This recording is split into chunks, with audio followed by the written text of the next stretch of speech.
अस्सलामुअलैकुम स्टूडेंट्स, कैसे हैं आप सब लोग। और आप लोगों को माइटोसिस का टॉपिक समझ आया कि नहीं आया। अगर कोई इसके अंदर क्वेश्चंस हैं तो आप लोग अभी भी पूछ सकते हैं।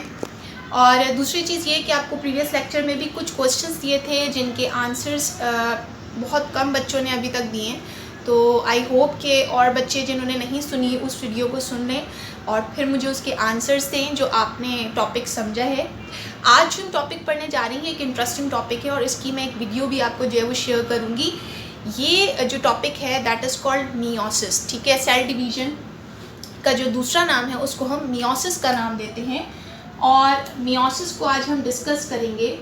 When we talk about meiosis, जैसे हमने माइटोसिस के बारे में पढ़ा था, तो मियोसिस के बारे में भी सबसे पहले चीज़ डिस्कस करते हैं that what is meiosis. Meiosis को दूसरा नाम दिया जाता है बेसिकली रिडक्शन डिवीज़न का। माइटोसिस को हम दूसरा नाम देते हैं रिडक्शन डिवीज़न का।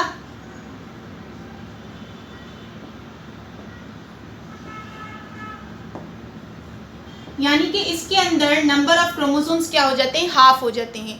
क्योंकि माइटोसिस के अंदर नंबर ऑफ क्रोमोसोम्स कांस्टेंट रहते हैं, यहाँ पर नंबर ऑफ क्रोमोसोम्स क्या हो जाते हैं, हाफ हो जाते हैं। ठीक है, the number of chromosomes reduced और हाफ हो जाते हैं। हमने बात की थी जब नंबर ऑफ क्रोमोसोम्स हाफ हो जाते हैं तो हम उसको रिप्रेजेंट करते हैं स्मॉल n से। तो यहाँ पर हैप्लॉइड नंबर ऑफ क्रोमोसोम्स हो जाते हैं। अगर एक सेल में डिप्लॉइड नंबर ऑफ क्रोमोसोम है तो वो मियोसिस के बाद haploid number of chromosomes contain करता है।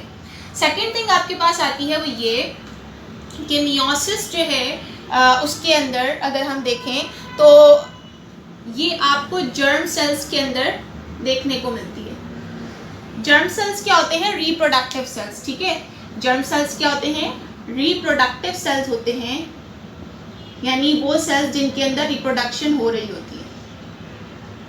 ठीक है, जर्म सेल्स क्या होते हैं, रिप्रोडक्टिव सेल्स होती है जिनके अंदर रिप्रोडक्शन हो रही होती है।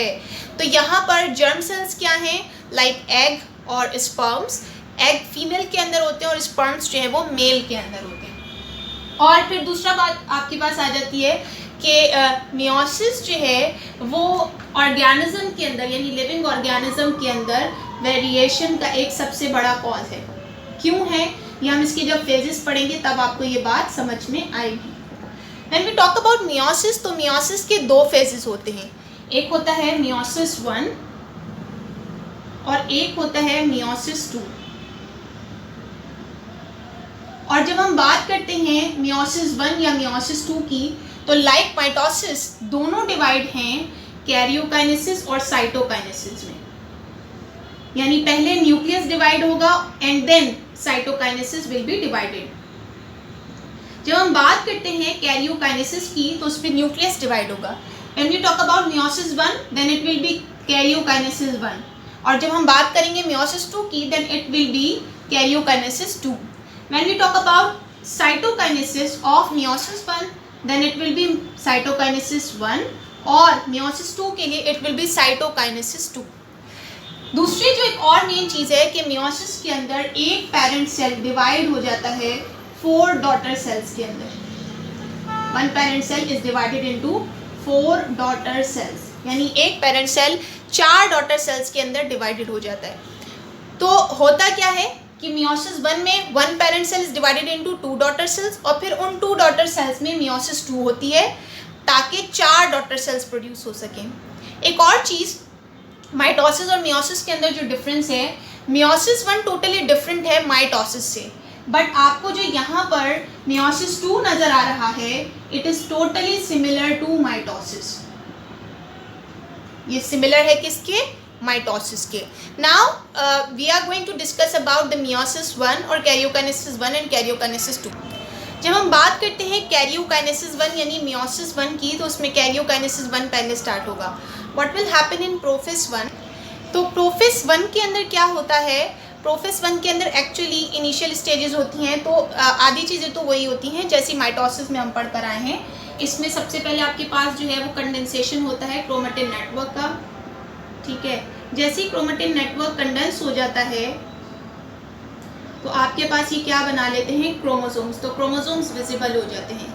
When the chromosomes become visible, जैसे जैसे क्रोमोसोम्स विजिबल होने लगते हैं तो आपके पास न्यूक्लियर मेम्ब्रेन क्या होने लगती है, डिसअपियर होने लगती है। The nuclear membrane disappears and as the nuclear membrane disappears, तो उसी के साथ साथ जो न्यूक्लियस के अंदर न्यूक्लियोलस होता है वो भी डिसअपियर होने लगता है। So what is the difference between mitosis prophase and meiosis prophase? यहाँ पर जो एक अनोखी चीज़ होती है जो कि आपको मियोसिस के अंदर नज़र नहीं आती, उसमें क्या होता है कि आपके पास एक प्रोसेस होता है जिसको हम कहते हैं क्रॉसिंग ओवर, ठीक है, a process which is called as crossing over, ठीक है, इसको हम कहते हैं क्रॉसिंग ओवर। ना व्हाट इज क्रॉसिंग ओवर और इसमें होता क्या है ये मैं आपको बता देती हूँ। एक्चुअली वो सारी चीज़ें होंगी कि कंडेंसेशन ऑफ क्रोमेटिन नेटवर्क, जैसे ही क्रोमेटिन नेटवर्क कंडेंस होगा यहाँ पर आपको क्रोमोसोम्स नज़र आने लग जाएंगे, न्यूक्लियर मेम्ब्रेन डिसअपियर हो जाएगी, न्यूक्लियोलस डिसअपियर हो जाएगा, सेंट्रोसोम आपके पास क्या होने लगेंगे, यहाँ पर डिवाइड हो जाएंगे and they will produce centrioles to the opposite poles. और ये सेंट्रियोल्स क्या बनाते हैं, क्या बनाते हैं? जी हाँ, these centrioles will form spindle fibers जो कि सेल डिवीजन में हेल्प आउट करेंगे ताकि क्रोमोसोम्स अटैच हो सकें। Now the second thing is that कि यहाँ पर क्रॉसिंग ओवर क्या है। क्रॉसिंग ओवर की जो डेफिनेशन है उसको कहा जाता है exchange of genetic material, exchange of genes, exchange of genetic material is called crossing over. यानी कि हमारे क्रोमोसोम्स कंटेन करते हैं DNA and DNA contain genes. ये बात हम पढ़कर आ चुके हैं कि chromosome is composed of DNA and protein, ठीक है। उस डीएनए के अंदर आपके पास हेरिडिटरी यूनिट होता है जीन्स, जो कि हमारी सारी इंफॉर्मेशन जो है वो उसके अंदर मौजूद होती है। तो यहाँ पर जीन्स का जो है वो एक्सचेंज होता है, कैसे? और ये जीन्स का एक्सचेंज किनके दरमियान होता है? Between homologous chromosomes, homologous chromosomes. Now what are homologous chromosomes? The question is that, ठीक है, homologous chromosomes क्या होते हैं ये क्वेश्चन आता है। जब आपको ये समझ में आएगा तो आपको जेनेटिक मटेरियल का एक्सचेंज भी समझ में आ जाएगा। तो यहाँ पर homologous chromosomes क्या है? Chromosomes that are same in structure and function, ठीक है, ऐसे क्रोमोसोम्स जो कि फंक्शन में और स्ट्रक्चर वाइज एक दूसरे के सिमिलर होंगे। स्ट्रक्चर यानी कि उनका शेप, उनका साइज, क्योंकि डिफरेंट टाइप्स ऑफ क्रोमोसोम्स हमारी बॉडी के अंदर एग्जिस्ट करते हैं या दूसरे लिविंग ऑर्गेनिज्म के अंदर एग्जिस्ट करते हैं। तो एक आता है फादर से, एक आता है मदर से, और फिर क्या होती है? पेयरिंग होती है। इस पेयरिंग को हम क्या कहते हैं? क्रॉसिंग ओवर कहते हैं। जैसी पेयरिंग होगी तो आधे जो कैरेक्टरिस्टिक्स हैं वो मदर से और आधे कैरेक्टरिस्टिक्स फादर से आते हैं और फिर वो मिक्सअप हो जाते हैं। तो यहाँ पर क्या हो रहा है कि ये जो रेड वाला क्रोमोसोम्स हैं ये अपनी जीन्स ब्लू वाले क्रोमोसोम्स को देगा और ब्लू वाली जो जीन्स हैं वो रेड वाले क्रोमोसोम्स की तरफ जाएंगी, तो जीन्स एक्सचेंज हो जाएंगी। ये जीन्स होमोलोगस क्रोमोसोम्स के दरमियान ही एक्सचेंज होंगी। माइटोसिस के अंदर क्रॉसिंग ओवर नहीं होती। जीन्स की क्रॉसिंग ओवर की वजह से वेरिएशन देखने को मिलती है। हमारे पास बहुत सारे हमारे सिबलिंग्स होते हैं, बट हम सिबलिंग्स में भी क्या होता है? डिफरेंस आता है। तो वो किस वजह से आता है? ड्यू टू क्रॉसिंग ओवर, कि किस टाइम पर हर नेक्स्ट टाइम जीन्स की जो एक्सचेंज है वो क्या हो जाती है? डिफरेंट हो जाती है। तो when the chromosomes exchange their genes together, that process is called as crossing over, जो कि प्रोफेज 1 के अंदर देखने को मिलती है।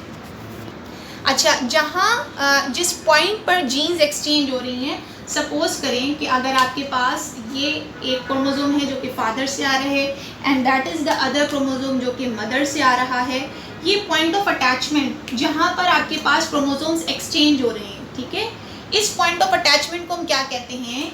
जहाँ पर जीन्स एक्सचेंज हो रही हैं उस पॉइंट को हम कहते हैं कियास्मेटा। इस पॉइंट को हम क्या कहते हैं? कियास्मेटा। सो कियास्मेटा इज़ द पॉइंट जहाँ पर जीन्स एक्सचेंज हो रही हैं और जीन्स अपने जो है क्रोमोसोम्स अपने कैरेक्टरिस्टिक्स को एक दूसरे के साथ क्या कर रहे हैं? एक्सचेंज कर रहे हैं। मेटाफेज 1 के अंदर जितने भी होमोलोगस क्रोमोसोम्स हैं जो मतलब पेयर्ड हुए थे एक दूसरे के साथ, अभी ये सेपरेट नहीं हुए, ठीक है, अभी ये सेपरेट नहीं हुए, तो क्या होगा? ये सारे के सारे इक्वेटोरियल प्लेट पर क्या हो जाएंगे? अरेंज हो जाएंगे, ठीक है। They arrange themselves at the equatorial plate. वहाँ पर क्रॉसिंग ओवर नहीं हुई माइटोसिस में, 9 होमोलोगस क्रोमोसोम्स पेयर हुए। यहाँ पर जो पेयर्ड होमोलोगस क्रोमोसोम्स हैं वो अपने आप को क्या कर रहे हैं, मेटाफेज पर अरेंज कर रहे हैं। एम से क्या बताया था, middle. When we talk about anaphase, तो एनाफेज 1 के अंदर क्या होगा, अवे, ठीक है, जो स्पिंडल फाइबर्स हैं वो कॉन्ट्रैक्ट होंगे and chromosomes move to the opposite poles. लेकिन वहाँ क्या डिफरेंस था, एक्चुअली वहाँ एक क्रोमोसोम्स था, ठीक है, वहाँ एक क्रोमोसोम था तो क्रोमेटिड अलग अलग हो गए थे। यहाँ पर थोड़ा सा डिफरेंस होगा। यहाँ पर अगर मैं आपको एक स्ट्रक्चर बनाकर दिखाऊं, so what will happen here कि यहाँ पर आपके पास कुछ इस तरह की कंडीशन होगी। ये ब्लैक क्रोमोसोम्स यहाँ अलग हो जाएंगे, ठीक है, और रेड वाले जो क्रोमोसोम्स हैं वो अलग हो जाएंगे। व्हाट आर ब्लैक और रेड क्रोमोसोम हियर, बेसिकली हमने बात की थी कि इनमें से एक क्रोमोसोम मदर से आता है और एक क्रोमोसोम किससे आता है, फादर से आता है। तो यहाँ पर वो अलग हो जाएंगे। अब जो ये सेपरेशन हुई है इसमें जीन्स एक्सचेंज हो चुकी है, यानी कैसे कि इस रेड वाले के पास जहाँ जहाँ क्याज्मा बना था वहाँ वहाँ क्या होगी, जीन्स की एक्सचेंज हो जाएगा। तो यहाँ पर अब जो क्रोमोसोम सेपरेट हुए हैं दे हैव डिफरेंट जीन्स, उनके पास क्या है, डिफरेंट जीन्स हैं। तो क्योंकि यहाँ पे क्रॉसिंग ओवर हुई थी तो आप अगर यहाँ पर स्ट्रक्चर को देखेंगे, थोड़ा सा अगर मैं इसको जूम आउट करती हूँ तो यहाँ पर अगर आप स्ट्रक्चर को देखें कि इसने इसकी जीन्स ले ली और इसने इसकी जीन्स ले ली, because of the crossing over इसकी वजह से आपको डिफरेंट वेरिएशंस देखने को मिलेंगी। So that is called anaphase 1। Now what will happen in telophase, telophase 1 के अंदर क्या होगा, this is the opposite of, this is the opposite of prophase. यहाँ पर आपके पास न्यूक्लियर मेम्ब्रेन दोबारा बन जाएगी, क्योंकि अलग अलग हो जाएंगे तो एक जगह एक न्यूक्लियस और एक जगह दूसरा न्यूक्लियस आ जाएगा। इस तरीके से आपके 2 न्यूक्लियस फॉर्म होंगे, न्यूक्लियर मेम्ब्रेन बन जाएगी, न्यूक्लियोलस दोबारा बन जाएगा एंड स्पिंडल फाइबर्स जो हैं वो डिसअपेयर हो जाएंगे, ठीक है।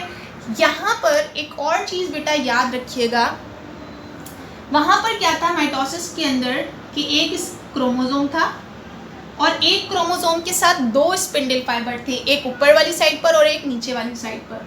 यहाँ पर आपके पास क्या हो रहा है कि 2 स्पिंडल फाइबर 2 अलग अलग क्रोमोसोम्स के साथ अटैच हैं, क्योंकि ये होमोलोगस हैं तो ये एक दूसरे के साथ अभी अटैच होते हैं, सेपरेशन स्टार्ट होती है। तो मेटाफेज में क्या होता है, अगर आप देखें कि ये वाला स्पिंडल फाइबर इस क्रोमोसोम के साथ अटैच है और ये वाला स्पिंडल फाइबर इस क्रोमोसोम के सेंट्रोमियर के साथ अटैच है। So that is the difference कि मियोसिस के अंदर 2 स्पिंडल फाइबर 2 डिफरेंट क्रोमोसोम्स के साथ अटैच होते हैं, माइटोसिस के अंदर 2 स्पिंडल फाइबर्स एक क्रोमोसोम के साथ अटैच होते हैं।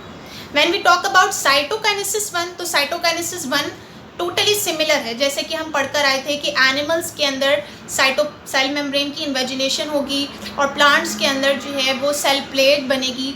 लेकिन यहाँ पर आपके पास क्या हुआ है कि अभी जो सेल्स होंगे उनमें जो है वो रिडक्शन डिवीजन हो चुकी है। तो अब जो मियोसिस 2 होगा start, it is totally similar to mitosis, ये माइटोसिस के सिमिलर है। तो इसमें जो प्रोफेज होंगे, यानी इसमें जो प्रोफेज होगा which is called as prophase 2, इसमें सारी चीज़ें माइटोसिस वाली होंगी। No crossing over, no chiasmata formation, no exchange of genes, यहाँ पर सारी चीज़ें माइटोसिस के सिमिलर होंगी। देन मेटाफेज पर इक्वेटर पे सारी चीज़ें अरेंज हो जाएंगी। एनाफेज में स्पिंडल फाइबर्स कॉन्ट्रैक्ट करेंगे and move to the opposite poles, और फिर टीलोफेज होगा। तो इसके रिजल्ट में हमें 1 पेरेंट सेल से 4 डॉटर सेल्स मिलते हैं, दैट इज़ कॉल्ड मियोसिस, ठीक है। Now what is the significance of meiosis, as we already seen about in mitosis also the significance। तो यहाँ पर इसका सिग्निफिकेंस क्या है, जेनेटिक वेरिएबिलिटी, यानी कि जीन्स की वेरिएशन आपको आगे वाली स्पीशी के अंदर देखने को मिलती है। Second thing, number of chromosomes जो हैं उनको बैलेंस करके रखती है स्पीशी के अंदर। फिर हमारे रिप्रोडक्टिव सेल्स को जो है वो ये मेच्योर करने में हेल्प आउट कर रहा होता है। So these are the significance of meiosis. I hope कि आपको ये लेक्चर बहुत अच्छे से समझ में आएगा। I am sending a video 2 ताकि आप उसकी जो है वो एक एनिमेशन देख सकें।